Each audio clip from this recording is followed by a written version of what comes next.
오늘은 부활하신 주님이라는 제목으로 함께 말씀 나누도록 하겠습니다. 예수님께서는 유대인의 명절인 유월절이 시작하기 바로 전날 십자가에 달려서 돌아가셨습니다.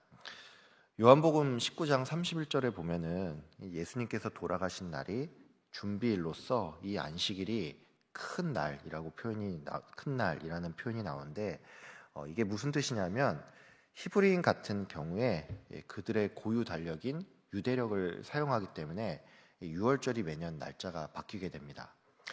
우리나라 같은 경우도 추석이나 설 명절이 이제 음력 기준으로 매년 날짜가 달라지죠.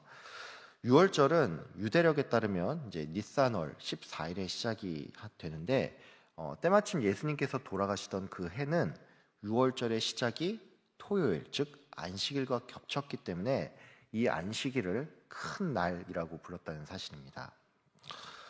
일전에도 한번 말씀드렸지만 히브리인에게 있어서 하루의 시작은 저녁입니다. 그러니까 우리로 치면 이제 금요일 해질 무렵부터 토요일 해질 무렵까지가 안식일이라고 할 수가 있는데, 준비일에 예수님께서 돌아가셨다라는 말은 예수님께서 금요일에 돌아가셨다라는 뜻이고, 정확히 말해서 예수님께서는 이제 금요일 오전 9시쯤에 십자가에 못 박혔다가 같은 날 오후 3시쯤 숨을 거두셨습니다.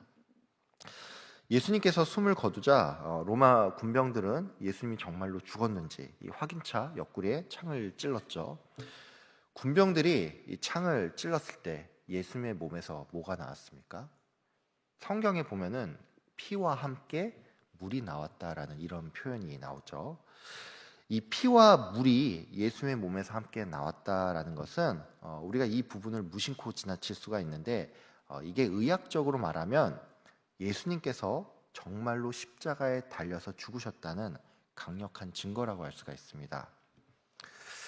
십자가형을 당하는 사람은 이제 두 팔이 이제 십자가에 못 박힌 채로 이 온 몸의 무게가 이 두 팔에 다 실리게 됩니다. 그래서 처음에는 이 팔목과 팔꿈치 그리고 이 어깨 관절에 탈구가 일어나고 이 연골이 상하면서 뼈마디가 끊어지는 듯한 그 고통이 전해지게 됩니다.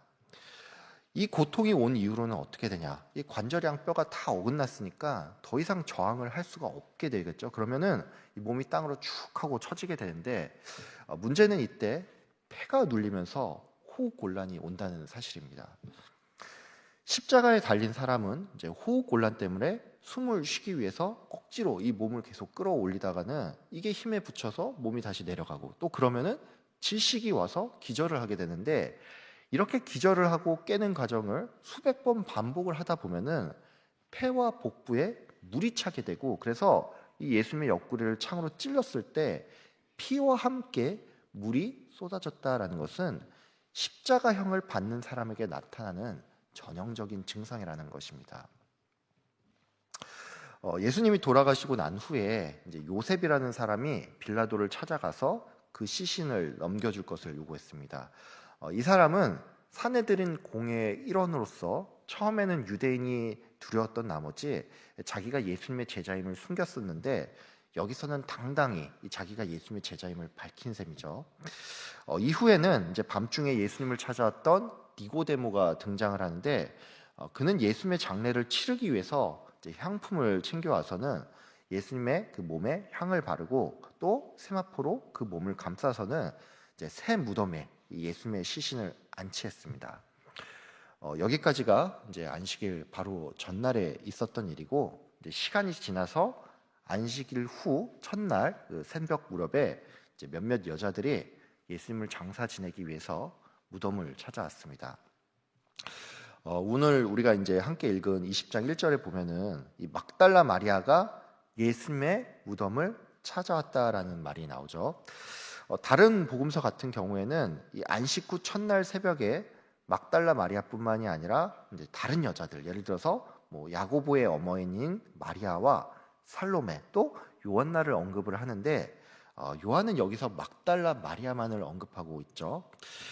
왜 요한이 다른 여자들을 언급하고 있지 않는지 이거는 정확하게 알 수가 없습니다.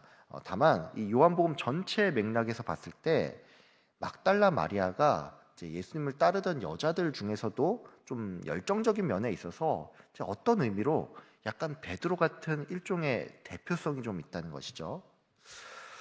막달라 마리아는 갈릴리 지역 출신이었습니다. 이 막달라라는 말 자체가 이제 갈릴리 호수의 북서쪽 지역을 의미하는데 한마디로 이 여자는 촌동네 출신이라는 것이죠. 근데 여기서도 이 마리아는 유력한 가문에 속한 사람이 아니라 7 귀신에 들렸다가 예수님께 치유를 받은 사람이었습니다. 쉽게 말해 이 여자는 정말로 낮고 천한 위치에 있었을 뿐만이 아니라 사람들에게 멸시받던 여인이었는데 예수님을 만나서 인생이 역전되는 이런 경험을 했다라는 것이죠. 막달라 마리아는 예수님을 정말로 깊이 사랑하고 따랐습니다. 예수님의 발에 향유를 붓고 또 자기의 머리카락으로 그 발을 닦으면서 입을 맞췄는데 특별히 이 십자가 처형 당시에는 제자들이 다 도망을 치던 와중에 그 자리를 끝까지 지켰다라는 점에 있어서 이 마리아가 상당히 의리가 있다라는 것을 알 수가 있습니다. 사도 요한은 이제 아마도 이런 그녀의 모습 때문에 의도적으로 마리아를 부각시키고자 이제 그녀의 이름만을 좀 언급한 것으로 보이는데 확실한 사실은 막달라 마리아뿐만이 아니라 이제 예수님을 따르던 몇몇 여인들이 예수님의 무덤을 찾아왔다라는 사실입니다. 여자들은 무덤 앞을 가로막고 있는 큰 돌을 자신들이 옮길 수가 없으니까 이거를 어떻게 해야 하나 싶어서 서로 걱정하면서 왔는데 막상 무덤에 도착을 하니까 이게 웬일? 큰 돌이 이 무덤 입구에서 옮겨져 있는 것이었습니다. 여자들은 이것을 보고는 곧장 베드로와 요한에게 달려가서 이 사실을 알려주었습니다. 베드로와 요한은 이제 이 말을 듣고 자신들도 이거를 확인하기 위해서 예수님의 무덤에 달려갔는데 무덤 안을 보니까 예수님의 시신은 보이지 않고 예수님의 몸을 감쌌던 세마포와 또 머리를 둘렀던 수건이 가지런히 놓여있는 그런 모습만 보였다는 것이죠. 제가 앞서서 이 예수님의 몸에서 물과 피가 쏟아진 것이 십자가형을 받았다는 가장 큰 증거라고 말씀을 드렸죠. 세마포가 예수님의 무덤에 놓여있고 머리를 감쌌던 수건이 잘 개켜진 채 이 한편에 놓여 있었다라는 것은 예수님께서 실제로 부활을 하셨다는 가장 강력한 증거라고 할 수가 있습니다. 가끔 보면은 그 예수님의 시체를 누군가가 도굴한 후에 사람들이 거짓말을 퍼뜨렸다, 뭐 이런 주장을 하는 사람들이 있죠. 이런 주장은 이제 우리가 잘 모르고 들으면은 그럴 수도 있겠네 이렇게 생각을 할 수가 있는데 사실 이런 주장은 진짜로 말도 안 되는 소리입니다. 왜냐하면 만약에 누군가가 정말로 시체를 훔쳐서 달아나려고 한다면 세마포가 쌓여있는 그 채로 들고 나가지 경비의 눈도 피해야 하고 또 시간도 없는 마당에 뭐하러 굳이 세마포를 벗기고 또 머리 뭉대를 푼 다음에 이거를 잘 개켜서 한편에 놓아두는 이런 번거로운 짓을 했겠냐는 것입니다. 어느 집에 도둑이 들었다라고 하면 그 집은 보통 여기저기가 다 뒤집어져 있습니다. 왜 그렇습니까? 도둑은 어떤 집을 들어갈 때 어디에 귀중품이 있는지를 모르고 또 빠른 시간 안에 집을 털고 나가야 하니까 닥치는 대로 여기저기를 열어보고 또 헤집을 수밖에 없습니다. 여러분 혹시 이런 얘기를 들어본 적이 있습니까? 어느 집에 도둑이 들었는데 그 집에 가보니까 청소와 빨래와 설거지가 싹 되어 있고 분리수거가 되어 있으며 심지어 이 음식물 쓰레기통까지 비우고 간 이런 도둑이 있더라. 이런 말 여러분 혹시 들어본 적 있습니까? 만약에 이런 도둑이 있다라고 하면은 이 사람은 도둑이 아닌 우렁각시라고 할 수가 있겠죠. 여러분 한번 생각을 해보세요. 예수님은 십자가에 못 박히기 전에 이미 로마 군병들로부터 심한 채찍질을 당했습니다. 팔과 다리에는 못이 박히고 머리에는 가시 면류관을 썼죠. 이뿐만이 아닙니다. 예수님이 죽고 나서 로마 군병들은 창으로 이 예수님의 옆구리를 푹 하고 찔렀는데 이거는 바꿔 말해 지금 예수님의 몸은 머리부터 발끝까지 성한 곳이 하나도 없는 데다가 상처에서는 진물이 나고 또 악취가 나기 시작을 했을 텐데 누가 미쳤다고 굳이 세마포를 벗긴 후에 그 몸을 가지고 나가겠냐는 것입니다. 이 책의 저자인 요한은 예수님의 빈 무덤을 직접 목격한 사람입니다. 근데 그랬던 그가 무덤 안에 세마포와 수건이 각각 놓여 있음을 언급을 했는데, 이거는 바꿔 말해서 예수님께서 정말로 부활하셔서 그가 자신을 감싸던 이 세마포와 수건을 이제 벗은 뒤에 이것을 자리에 개켜두고 그 자리를 떠났다는 얘기입니다. 베드로와 요한은 이제 이 빈 무덤을 보고는 여자들의 말을 믿게 됐습니다. 하지만 참 안타깝게도 제자들은 미처 이 성경에 기록된 것처럼 예수님께서 부활하셨다는 사실을 몰랐죠. 이들은 그저 예수님의 시신이 사라졌네 이러고는 이 자기들의 집으로 돌아갔습니다. 막달라 마리아는 이 예수님의 시신이 사라진 탓에 이 무덤 밖에서 울고 있었습니다. 때마침 무덤 안에는 이 흰 옷을 입은 두 천사가 있었는데, 이 천사들은 네가 어찌하여 우는지 마리아에게 물어봤죠. 마리아는 이 질문에 누군가가 예수님의 시체를 훔쳐간 것 같은데 어디로 가져갔는지 모르겠다라고 대답을 했고, 이 말을 한 후에 뒤를 돌아보니까 이 어떤 한 사람이 서 있는 것이었습니다. 마리아는 자기 뒤에 있던 사람이 동산을 지키는 동산직이라고 생각을 했습니다. 그래서 혹시 당신이 예수님의 시체를 가져갔다면 어디로 옮겨갔는지 알려달라라고 했는데, 예수님께서는 이 말을 듣고 마리아야 하고 그녀의 이름을 불렀죠. 마리아는 이 음성을 듣고는 이제 그 눈이 뜨여서 예수님인 줄을 알아보고 기쁜 마음에 라보니, 즉 나의 선생님이여 하고 예수님을 불렀습니다. 마리아는 너무나 기쁜 마음에 이 예수님의 손을 꼭 붙들었습니다. 예수님은 이에 나를 붙들지 말라라고 하면서 형제들을 찾아가 내가 곧 아버지 하나님께로 올라간다라는 사실을 전하라고 했고, 마리아는 이 말에 순종하여서 제자들을 찾아가서 예수님께서 부탁한 그 말을 전했죠. 방금 전까지 이제 오늘 본문의 이 내용을 이제 좀 쭉 훑어봤는데, 저는 오늘 이 본문 말씀을 통해서 이제 두 가지 정도를 여러분께 말씀드리고자 합니다. 먼저 첫 번째로는 우리가 다 예수님을 믿고 그래서 성도로 살아가지만 그렇다고 해서 항상 좋은 일만 있는 것은 아니잖아요. 지금 이 자리에 나온 분들 중에 어떤 분들은 여러 가지 기도 제목이 있고 또 삶의 어려움 때문에 나도 모르게 푹푹 한숨이 나오고 또 내 삶에 딱히 기쁨이 없다 뭐 이런 생각을 하는 분도 계실 것 같은데, 그런 의미에서 먼저 여러분의 삶 가운데 부활의 기쁨이 충만하길 바랍니다. 오늘 본문에 보면 이 제자들이 마리아의 말을 듣고 무덤에 찾아가서는 그 무덤이 비어 있음을 확인하고 그냥 집으로 돌아오는 장면이 나오죠. 이 장면은 어떤 지점에서는 조금 의아하게 보일 수가 있습니다. 왜냐하면 제자들은 분명히 예수님께서 공생의 기간 동안에 내가 죽은 지 사흘 만에 부활할 것이다 라는 말을 들었기 때문입니다. 그러니까 예수님의 이 말을 들었던 자들로서 제자들이 빈 무덤을 봤을 때 이들에게 합당한 반응은 예수님께서 정말로 부활했구나 싶어서 환호하고 기뻐해야 할 것 같은데, 이들의 반응이 영 시원치가 않으니까 이게 우리한테는 좀 이상하게 느껴질 수가 있다는 얘기입니다. 우리는 이 장면이 좀 못마땅하게 보일 수가 있는데, 사실 우리 또한 당시의 제자들처럼 이 극도로 낙심된 상태에 있다라고 하면은 부활을 눈앞에서 목격하고도 이것이 나에게 그 어떤 위로나 기쁨이 되지 않을 수가 있습니다. 막달라 마리아라고 해서 다를 거는 없습니다. 마리아 또한 부활의 현장에 있었죠. 심지어 그녀는 바로 뒤에 예수님이 있었음에도 불구하고 예수님을 알아보지 못했는데, 이랬던 그녀가 예수님의 음성을 듣고는 그 눈이 밝아져 예수를 알아보고 또 그때서야 기쁨이 충만해졌다라는 이 사실을 여러분이 좀 주목했으면 합니다. 예수님이 막달라 마리아를 향해서 마리아야 하고 부르는 이 장면을 한번 상상해 보길 바랍니다. 때가 6월절 기간이었으니까 이제 우리로 치면 아직 초봄의 그 쌀쌀한 무렵인데, 예수님의 이 음성은 어떻게 들렸을까요? 정말로 자녀를 사랑하는 이 예수님의 따뜻한 음성이 떠오르지 않습니까?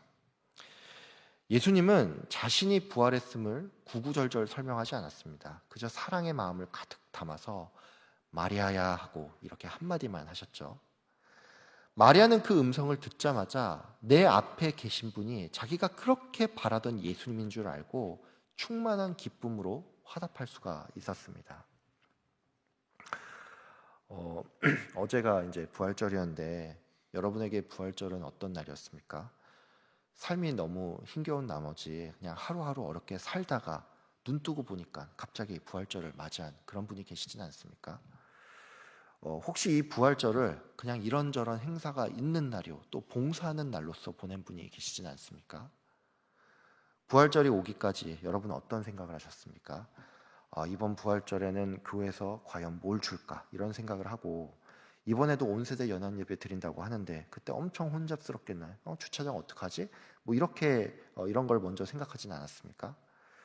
부활절 칸타타를 오후에 한다고 하는데 이번에는 어느 성가대에서 하는지, 또 얼마나 잘 준비했는지, 이런 생각을 하다가 부활절을 맞이한 분이 계시진 않습니까? 예수님의 부활은 나와 무관한 이벤트가 아닙니다.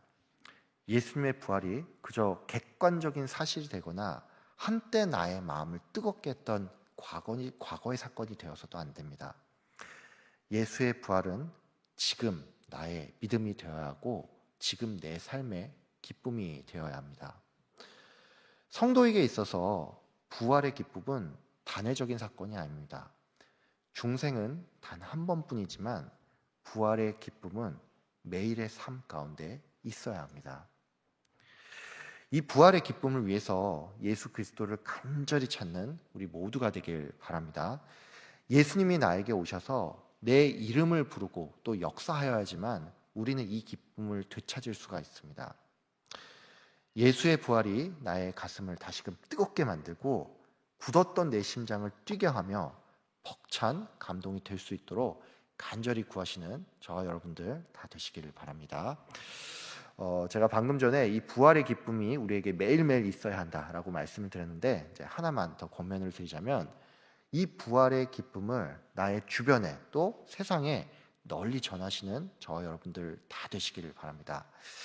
오늘 본문 1절에 보면은 무덤을 막고 있던 돌이 옮겨져 있었다라는 말씀이 나오죠. 여러분 혹시 이 돌이 왜 옮겨졌는지 이에 대해서 생각해 본 적이 있습니까?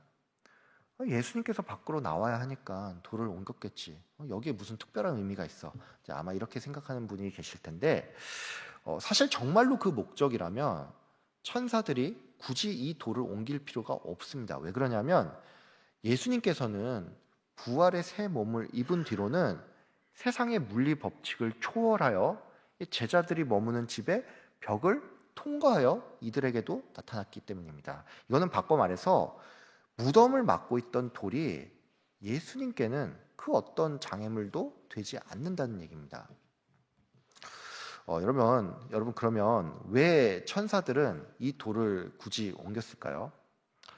이것은 많은 무리가 무덤이 비어 있다는 사실을 목격하길 바랬기 때문입니다. 다른 말로 예수님께서는 자신의 부활을 사람들이 와서 직접 바라보기를 바랬다는 뜻입니다. 성도는 모두가 다 빈 무덤을 목격한 사람들입니다. 말씀을 통해서 또 예수 그리스도와의 인격적인 만남을 통해서 우리는 이것을 다 목격했죠. 이 예수의 부활을 목격한 우리는 이것을 먼저 감사하고 기뻐해야겠지만 여기서 끝이 아닙니다.